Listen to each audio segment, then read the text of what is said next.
Next છે feed the world. દુનિયાની અંદર જેટલી પણ પોપ્યુલેશન છે અથવા તો ઇન્ડિયાની અંદર જેટલી પણ પોપ્યુલેશન છે બધાને ડેલી ફૂડ કન્ઝપ્શન માટે જે પણ ફૂડ એ કન્ઝપ્શન માટે યુઝ કરે છે ડાયરેક્ટલી અથવા તો ઇનડાયરેક્ટલી પ્લાન્ટ બેઝડ છે. Virtually all the food we eat comes from plant. જે પણ ફૂડ તમે ખાવ છો એ બધું જ, એ દૂધ હોય, શાકભાજી હોય, અનાજ હોય, કઠોળ હોય, કોઈ નોન વેજીટેરિયન છે તો એ જે પણ ખાય છે બધું જ અલ્ટિમેટલી ક્યાંથી આવે છે?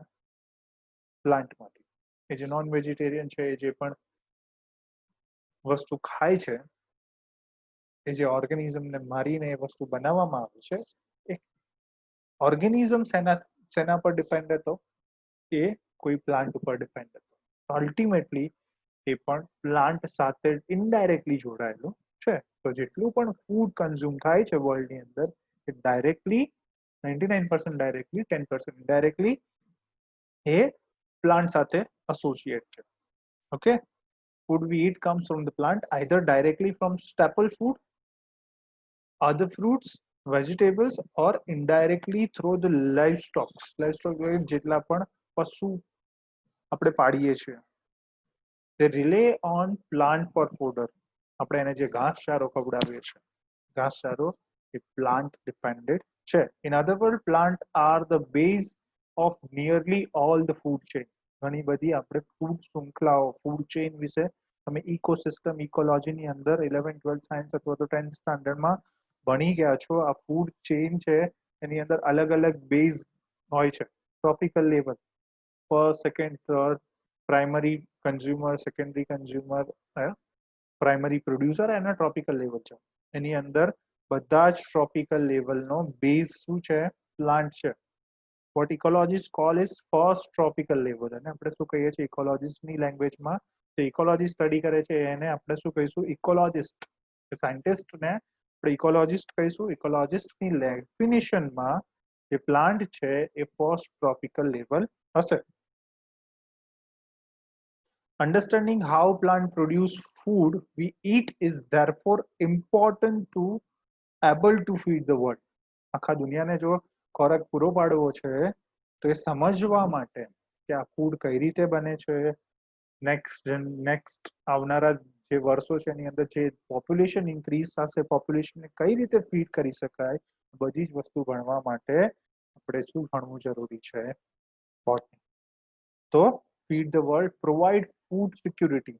નેક્સ્ટ જનરેશન આપણી જે પણ છે અથવા તો નેક્સ્ટ ફ્યુ યર્સમાં જે પોપ્યુલેશન ઇન્ક્રીઝ થશે એ બધી પોપ્યુલેશનને ફૂડ સિક્યુરિટી આપવા માટે, એમને પૂરતું ભોજન મળી રહે એ માટે નવા બોટનીની અંદર નવા બ્રાન્ચીસ આપણે ઇન્ક્લુડ કરી રહ્યા છે અથવા તો ઘણા વર્ષોથી ચાલી આવી રહી છે. એમાંથી એક એક્ઝામ્પલ છે પ્લાન્ટ બ્રીડિંગ, કે જેની મદદથી આપણે કોઈ પણ જે અત્યારે કન્વેન્શનલ ટ્રેડિશનલ પ્લાન્ટ છે, અત્યારે જે આપણે પ્લાન્ટ ઉગાડીએ છીએ એની અંદર એના કેરેક્ટરને કઈ રીતે ઇમ્પ્રૂવ કરી શકાય.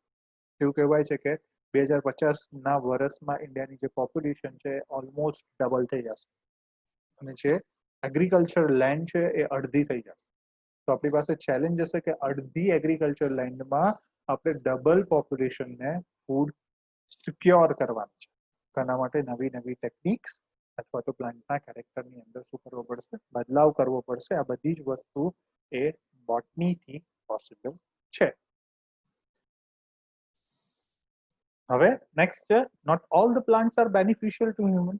આપણે અત્યાર સુધી શું વાત કરી ગયા કે પ્લાન્ટ છે બધી જ રીતે માણસ માટે યુઝફુલ છે, પણ એવું જરૂરી નથી. ઘણા બધા પ્લાન્ટ છે જે માણસ માટે યુઝફુલ નથી. મોસ્ટલી કન્સિડરેબલ પ્રોબ્લેમ ઇન એગ્રીકલ્ચર લાઇનની અંદર જેટલા પણ કન્સિડરેબલ એટલે કે મેજર પ્રોબ્લેમ છે વીડનો છે, ઘાસનો છે, અનવોન્ટેડ પ્લાન્ટ્સ કે જેની જરૂર નથી અને ઉગી જાય છે એવા પ્લાન્ટનો છે. એના વિશે પણ એની જે અસર છે એને ઘટાડવા માટે, એની ઇમ્પેક્ટ છે જે ઘટાડવા માટે, મિનિમાઇઝ કરવા માટે આપણે શેની શું ભણવું પડશે? બોટની. ઓકે, તો એના ફીડ ધ વર્લ્ડને દુનિયાને ખોરાક પૂરો પાડવા માટેની આ જરૂરિયાતો એ પ્લાન્ટ પૂરી પાડી શકે એના માટે આપણે બોટની ભણવું જોઈએ. નેક્સ્ટ આપણો ક્વેશ્ચન હતો અન્ડરસ્ટેન્ડ ફંડામેન્ટલ લાઈફ પ્રોસેસીસ. કોઈ પણ લાઈફની ફંડામેન્ટલ એટલે કે બેઝિક પ્રોસેસીસ છે એ કેવી હશે. જો કોઈ સાયન્ટિસ્ટને સ્ટડી કરવું છે કે કોઈ દવા છે, ફોર એક્ઝામ્પલ અત્યારે કોરોના વાયરસની જે વેક્સિન છે, એ વેક્સિનને કોઈ હ્યુમન ઉપર અથવા તો એનિમલ ઉપર ટ્રાયલ કરવામાં આવે છે. આપણે બધા સાંભળીએ છીએ ન્યૂઝમાં ડે બાય ડે કે કોઈ પણ વેક્સિન છે આજે ફેઝ 1 ટ્રાયલમાંથી પાસ થઈ ગઈ, કોઈ એમ કે છે ફેઝ 2 ટ્રાયલમાંથી પાસ થઈ ગઈ અને ફેઝ 3 ટ્રાયલ આટલા ટાઈમ પછી પૂરો થશે અને આપણને વેક્સિન મળશે.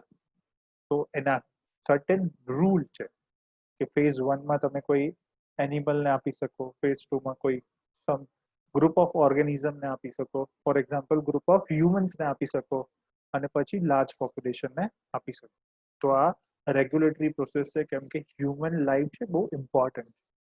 પણ આ જ પ્રોસેસને આપણે સિમ્પલી સમજવા માટે આમાં આજે ક્લિનિકલ ટ્રાયલ્સ અથવા જે ટ્રાયલ્સ થાય છે ફેઝ 1, ફેઝ 2, ફેઝ 3 વેક્સિન માટેના, એ શેના માટે થાય છે કે જે પણ નવી વેક્સિન બનેલી છે એ માણસની અંદર શું અસર કરશે એ જોવું છે. તો આપણો અને પ્લાન્ટનો જે જીનોમ છે, જે પણ જીન છે, જે પણ ડીએનએ સ્ટ્રક્ચર છે અથવા તો જે પણ સેલ ઓર્ગન ટિશ્યુ છે, આ બધી વસ્તુ સિમિલર, સમવોટ થોડી ઘણી સિમિલર છે. જો પ્લાન્ટની અંદર એ વસ્તુ થાય છે તો હ્યુમનની અંદર પણ થઈ શકે. તો જો પ્લાન્ટની અંદર એ પ્રોસેસ કરવામાં આવે, એ ટેસ્ટિંગ કરવામાં આવે, પોસિબલ હજી નથી. સાયન્સ ધીરે ધીરે એ પોસિબલ થઈ શકશે ફ્યુચરની અંદર કે કોઈ પણ વેક્સિનને આપણે પ્લાન્ટની અંદર પણ ટ્રાયલ કરી શકશું હોપફુલી. તો plant are convenient organism in which fundamental life process like cell division, protein synthesis, for example, can be studied without ethical dilemmas of studying animal or humans.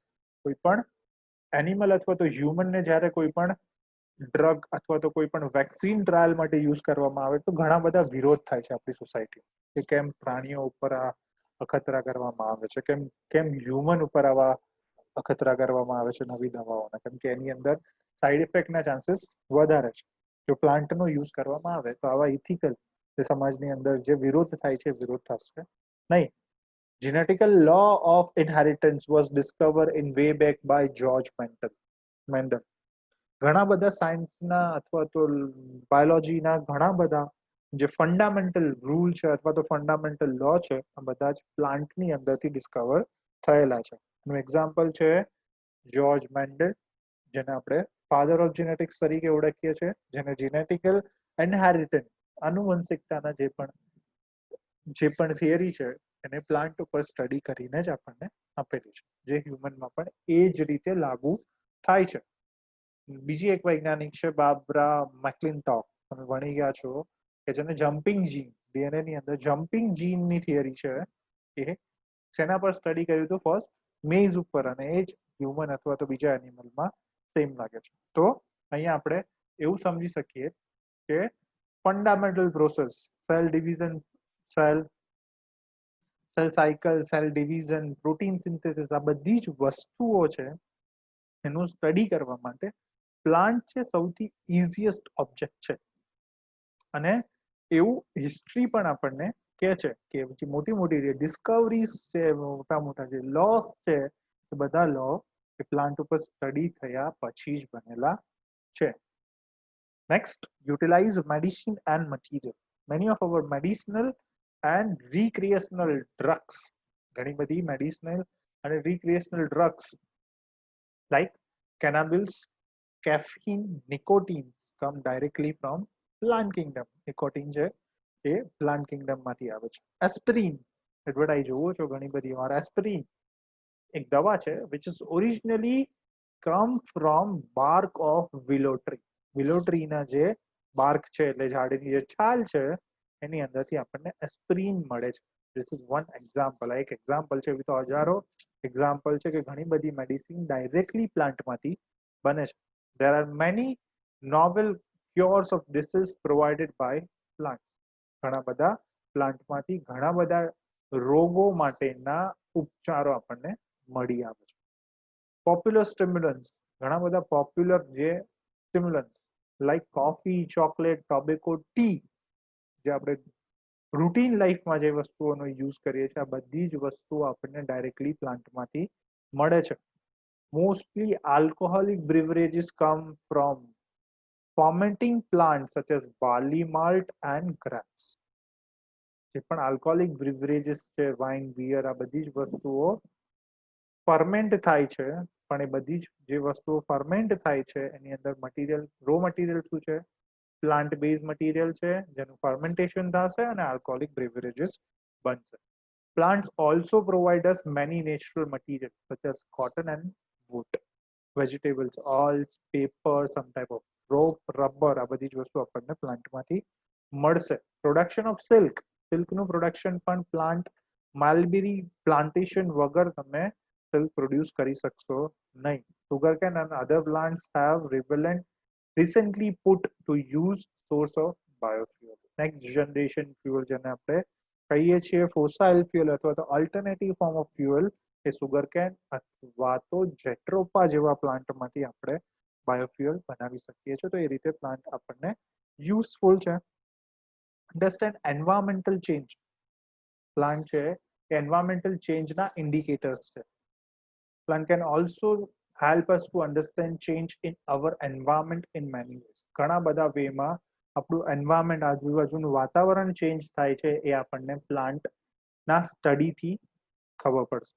Understanding habitat destruction. ઘણા બધા habitat જંગલના અથવા તો ઘણા બધા એવા part કે જ્યાં લાર્જલી બાયોડાયવર્સિટી, ઘણા બધા પ્લાન્ટ, ઘણા બધા એનિમલ, ઘણા બધા માઇક્રો ઓર્ગેનિઝમ રહે છે, તેનું ડિસ્ટ્રક્શન કરી નાખવામાં આવે. સ્પીસીસ છે એ તમને જોવા નહીં મળે ત્યાં.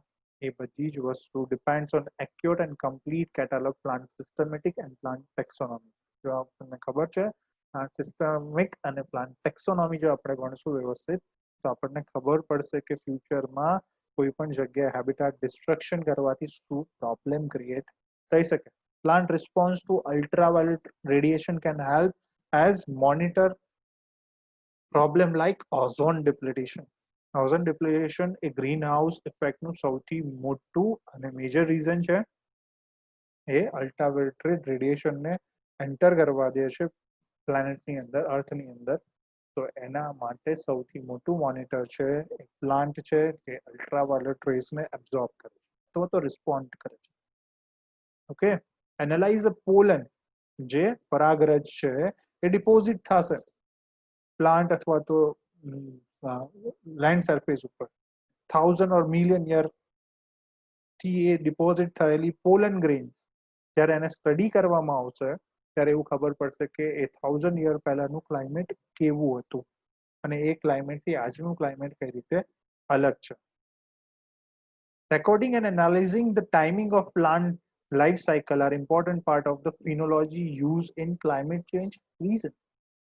Okay, lichen એક એક્ઝામ્પલ છે આ algae અને fungi ના combinationનું, which are sensitive to atmospheric condition, have been extensively used as a pollution indicator. જો પોલ્યુશન વધારે હશે તો તમને લાઇકેનનો ગ્રોથ નહીં જોવા મળે અને ઓછું હશે તો લાઇકેનનો ગ્રોથ ફાસ્ટર જોવા મળશે. તો જે લાઇકેન છે પોલ્યુશન ઇન્ડિકેટર છે. ઓકે, બીજી ઘણી બધી રીતે આપણને એ વોર્ન કરે છે, વોર્નિંગ આપે છે કે જે અમારી આજુબાજુનું એન્વાયરમેન્ટ એ હવે પ્રોબ્લેમેટિક છે.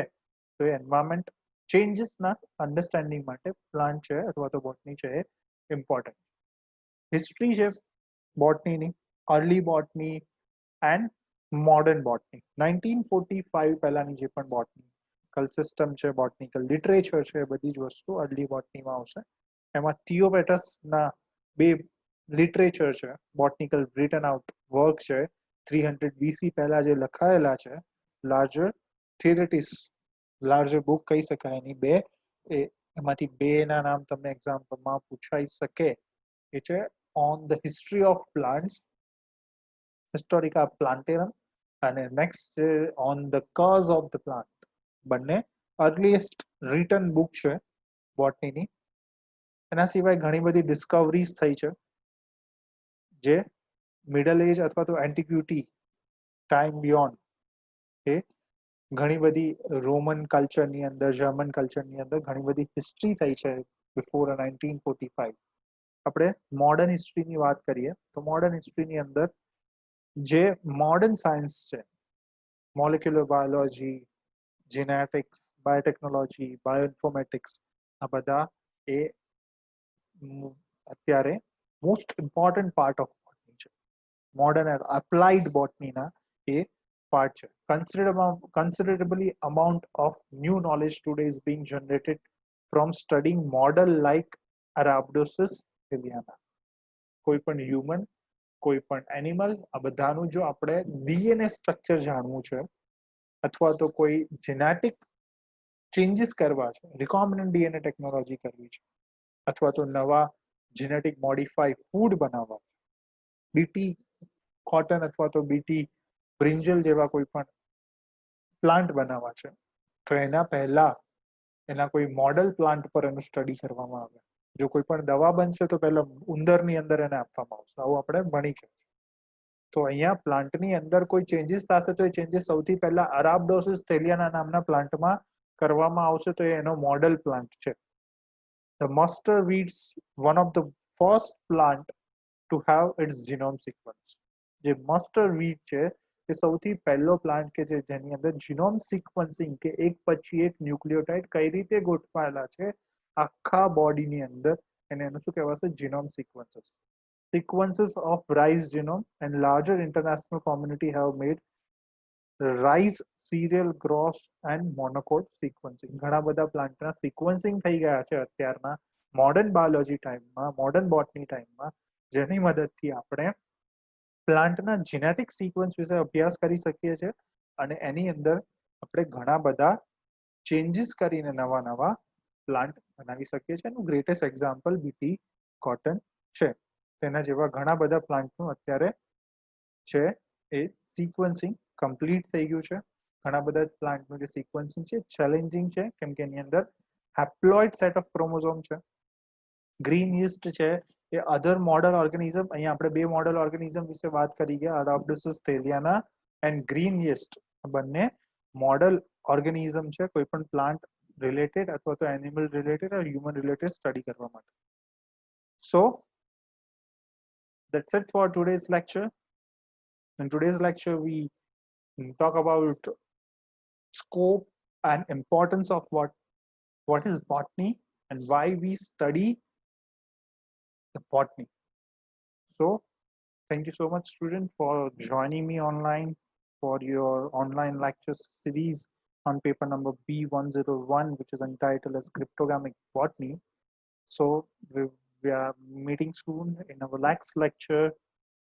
In next lecture, we are going to talk about branches of botany. This is subunit number 1.2, branches of botany. What different type of branches are involved in the study of botany. So till then, goodbye. Take care.